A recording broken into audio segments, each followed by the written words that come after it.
Social media पर जैन समाज के सबसे लोकप्रिय जैन न्यूज़ चैनल महालक्ष्मी की ओर से गुरुवर के चरणों में बारंबार नमन करते हुए आप सभी को सादर जय जिनेंद्र। क्या कहें आपसे आज, कई बार ऐसा लगता है कि अविश्वसनीय, अद्भुत, अचरज, अनबिलीवेबल कुछ ऐसे शब्द बने हैं जो आचार्य ऋषि के सामने बहुत हल्के पड़ जाते हैं, फीके पड़ जाते हैं।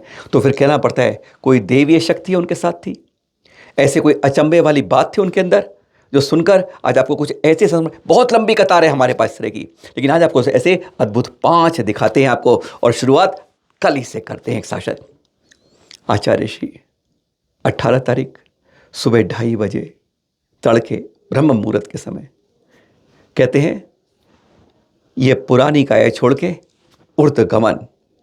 एक किस्सा और बता दें आपको, खास बात। पहली बात, विद्यानंद जी, विद्यासागर जी, 2 नाम ऐसे गजब के थे। वैसे उदय सूरज पूरब से होकर पश्चिम जाता है, पर इन्होंने दिखा दिया कि दक्षिण से उत्तर जाता है। दक्षिण में जन्म के उत्तर में विलीन हुए। ये देख रहे हैं आप, ये है चांद। क्लोजअप देखिए जरा। जब आचार्य श्री हमारे बीच से जब ऊर्ध्वगमन कर गए तब हम उस चांद को नहीं देख पाए, क्योंकि हम उनके शरीर पर जो नश्वर शरीर था उस पर ही देखते रहे। लेकिन जब अंतिम क्रिया के बाद जब वापिस आए तो लोगों ने छतों से इस चांद को जब देखा तो देख के हैरान हो गए। यस, हमने नहीं, हजारों लाखों ने देखा। और उनके ये चित्र हैं जिसमें चांद के अंदर आचार्य श्री नजर आ रहे हैं। आप कहेंगे चमत्कार नहीं है, अनहोनी हो सकती है, कोई बात हो सकती है, पर एक के बाद ये चांद के अंदर आचार्य जी का देखकर कहते हैं कि सचमुच कोई बात है। कितने ऊपर योजन होता है चांद, ये तो हमें दिख रहा है। वास्तव में 800 योजन से ऊपर जाके चांद आता है, जो हमारे आगम में लिखा होता है। और गुरु को जब ऐसे चित्र देखी तो कहीं ना कहीं लगा कि अभी मैं तुम्हारे बीच में हूँ। अरे तुमने कैसे समझा कि मैं तुम्हारे ऊपर अपनी दृष्टिपात नहीं करता हूँ? करते हैं, पर अब जो बात देखते हैं वह बात सिद्ध करती है कि वास्तव में क्या आचार्य श्री के पास कोई ना कोई देवीय शक्ति थी।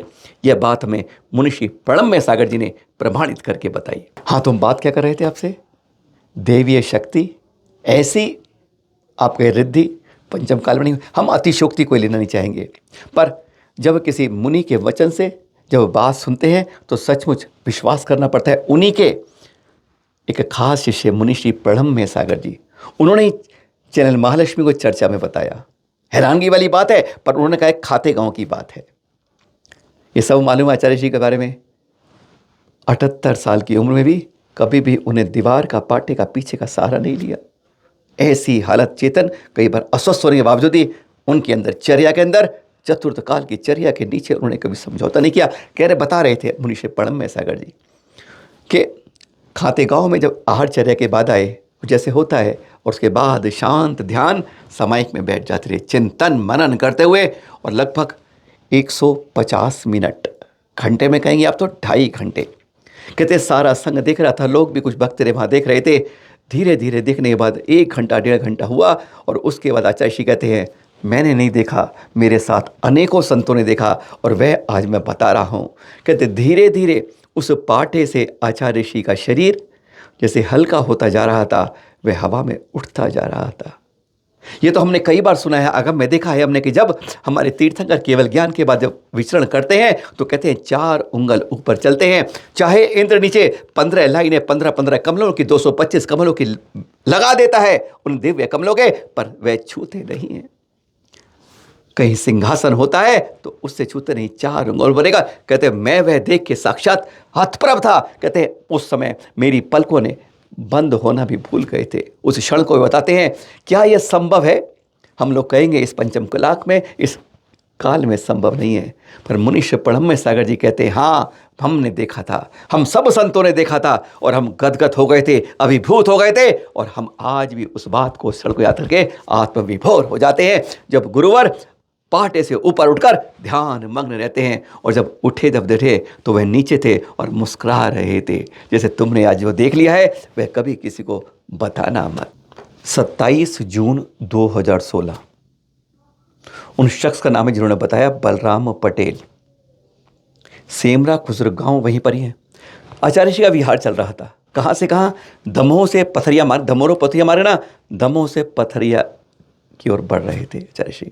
हाईवे से जा रहे थे। हाईवे में आप देखते ना कई जगह चाय की दुकानें होती हैं, खोखे कहें, खोमचे के अंदर कहें, कि कोई राहगीर आएगा, चाय लेगा, 4 पैसे, उसका पीछे ही खेत था बलराम पटेल का। उसने बाहरी, क्योंकि कई बार खेती लगा दी तो बाहर बैठता था कि चुर 4-5 पैसे की आय हो जाएगी। वहीं पर पत्थर पड़ा था एक। क्या आप सोच सकते हैं किसी पत्थर के, सड़क पर पड़े पत्थर की कीमत 35 लाख तक पहुंच जाती है, और तब भी कहते हैं नहीं, इसकी 35 लाख से भी ऊपर की कीमत है। कभी सोच सकते हैं आप? जी हाँ। जहां पर ये देवी शक्ति वाले आचार्य श्री जब जा रहे थे तो देखा थोड़ी देर विश्राम करा जाए और समाई किया जाए। आचार्य श्री उस पत्थर पर, सड़क पे पत्थर पड़ा हुआ जिस पर कोई आगे लात मारता था, कभी कुछ मारता था, आचार्य जी उस पर बैठ गए ध्यानरत। बलराम पटेल वहीं थे। कहते हैं किसी एक आख श्रावक ने शायद चाय पी होगी उसके हाथ से, इतना उसे याद नहीं है, लेकिन आज 8 साल बाद जो बताते हैं वो कहते हैं उस पत्थर बैठ गए ध्यान मग्न। पता नहीं मेरे मन में क्या आया, उस पत्थर को देखा, मालूम चला कि ऐसे संत लोगों से चर्चा जब चाय की पूरे थे तो उसने उस पत्थर को लेकर अपने घर ले गया। इधर आचार्य श्री दमोह पहुँचे। जैनों को मालूम चला कि आचार्य श्री वहाँ बैठे किसी शिला के ऊपर, शिला कहें पत्थर कहें, सड़क का पत्थर था। वो पहुँचे, चलो वो पत्थर हम ले आते हैं, क्योंकि जहाँ आचार्य श्री बैठते हैं ना कुछ खा जाता है। जैन वाले पहुँचे। बलराम पटेल अपनी खेत से चाय पर बैठा था, मुँह पहुँच रहा था, तो गाँव ने कहा जी हम तुझे कुछ पैसे देते हैं, पत्थर दे दे। उसने कहा नहीं, मैं नहीं दूंगा। एक जैन तो है ऐसे समृद्धशाली, उसने चलो 5 लाख देता हूँ, तो पत्थर तो दे। उसने कहा नहीं दूंगा भाई, उसकी कीमत ज़्यादा है। बात बढ़ते बढ़ते, सौदा बढ़ते बढ़ते 21 लाख पर ऑफर आया, 31 लाख पर आया, 35 लाख पर आया। हमारी पर विश्वास नहीं करेंगे, इस भास्कर में जो कतरनी छप रही नहीं है बलराम पटेल की, इस पर तो करेंगे, क्योंकि हमारे पास उसकी आवाज़ की रिकॉर्डिंग इस समय नहीं है। इस पर पढ़ लीजिए। 35 लाख आने के बाद उसने साफ कह दिया, भाई साहब हाथ जोड़कर निवेदन करता हूँ, मैं इस पत्थर को बेच नहीं सकता हूँ। मेरे सामने, मेरी स्टॉल के सामने, इस सड़क पर आचार्य श्री आपके भगवान, आप कुछ भी कहें, मैं मेरे भगवान है, मैं अपने घर पर ले गया हूँ और मैं उनकी पूजा करता हूँ। वो दिन था जून 2016 का। 8 साल बाद आज भी बलराम पटेल का पूरा परिवार उसकी पूजा कर रहा है। पत्थर देख रहे हैं आप, विश्वास कर सकते हैं इस बात पर? आप विश्वास नहीं होता ना, लेकिन जब उसको रविवार को मालूम चला तो उसकी आंखों से झरझर आंसू बह रहे थे कि मेरे भगवान आज यहाँ से चले गए हैं, पर कहता है आज मेरे पास उनके बेटे साक्षात हैं, मैं इसी को भगवान मानता हूँ। अरे मेरे भगवान मेरे अंदर, मेरे घर अंदर। एक बार आचार्य श्री बेतवा नदी में भी पूरे संघ के साथ बैठे। क्यों क्या, ये तो आप कई बार कुछ बातें करते हैं। सूर्यास्त होने वाला था और पूरा यूं और के लंबा चक्कर लगाना संभव नहीं था, इसलिए उस नदी में बैठकर ठेकेदार ने नदी ली, उसने पैसे नहीं लिए थे। बातें मालूम चला, और जब मालूम चला तो गुरुवर ने उससे कहा कि छोड़ क्यों नहीं देते हो। विश्वास कीजिए, उसकी 800 लेबर थी, 350 नावें थी, 8 बोट थी। आचार्य श्री का इतना कहना था, उसने कहा सब छोड़ दिया। 25 करोड़ का व्यापार एक झटके में वो ठेका खत्म कर दिया। क्या करता था वो मछलियां पकड़ने के लिए जाल से मछलियां लेके बेचता था। जिस क्षण वो बात कर रहा था उस समय 35 लाख का सौदा उसको था, उसी क्षण उसने खत्म कर दिया। और उसके बाद उसने शाकाहार का प्रण लिया और कह दिया गुरुवर के दर्शन करके आज मैंने भगवान को देखा है, ये सब मैं आज से छोड़ता हूँ।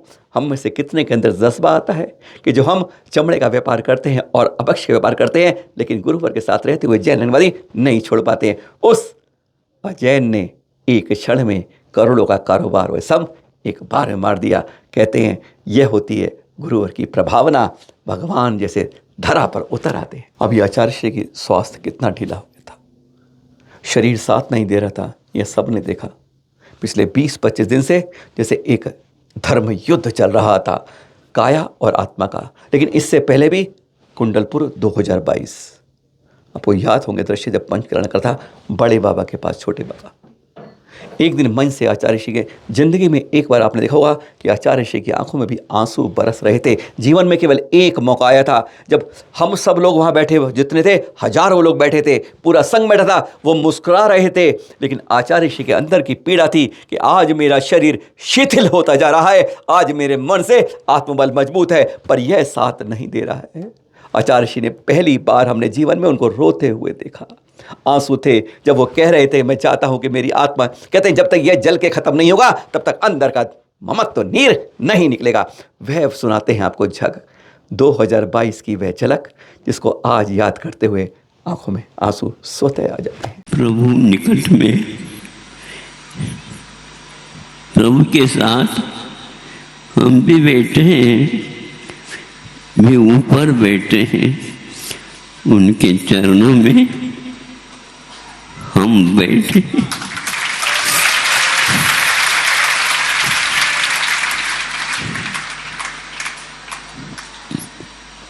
ऐसा ही दृश्य बना रहे, स्मृति रहे, संसार के सारी चीजों की विस्मृति रहे, और कोई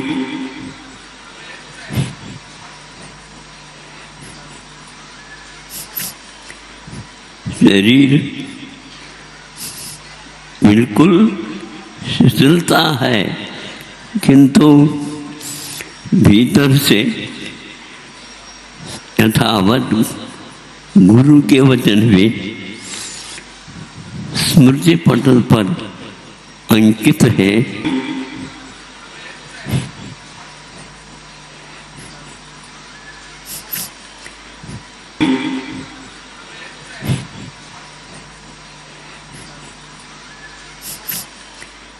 ये देख लीजिएगा।